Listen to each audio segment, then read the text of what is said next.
এই সাপটা খুব সুন্দর সাপ, দর্শনদারী সাপ। দেখা বের করি দেখেন বাবাজি, দেখেন তো আসলে মিথ্যা কথা না সত্য কথা। একটু পেছে খারাপ হওয়ার সত্যি লাগছে। কথাই বলেছি। সাপ দেখেন, হ্যাঁ এটা খারাপ। আল্লাহ ভরসা। হুমান ফরিদ আয় এদিকে আয়, মায়ের হলো কামড়া কামড়ি করিস না, আয় এদিকে আয়। এইটার নাম হচ্ছে, এইটার নাম হুমান ফরিদ। দিনের বেলা গাছে থাকে, রাতের বেলায় মাটি নামি।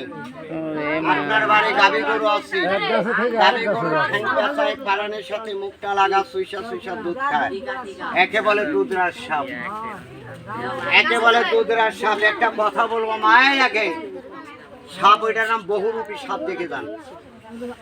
আপনাদের গ্রামে 10 বছর পরে আইছি, সর্বনিম্ন 10 বছর হবে আমার হিসাবে। তাই আপনাদের গ্রামে তো সব দিন আসি না।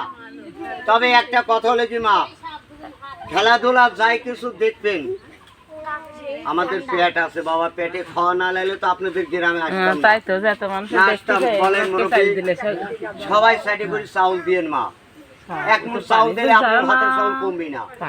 রাগ করলেন আমার কথা শুনি, আর গাছ নিয়ে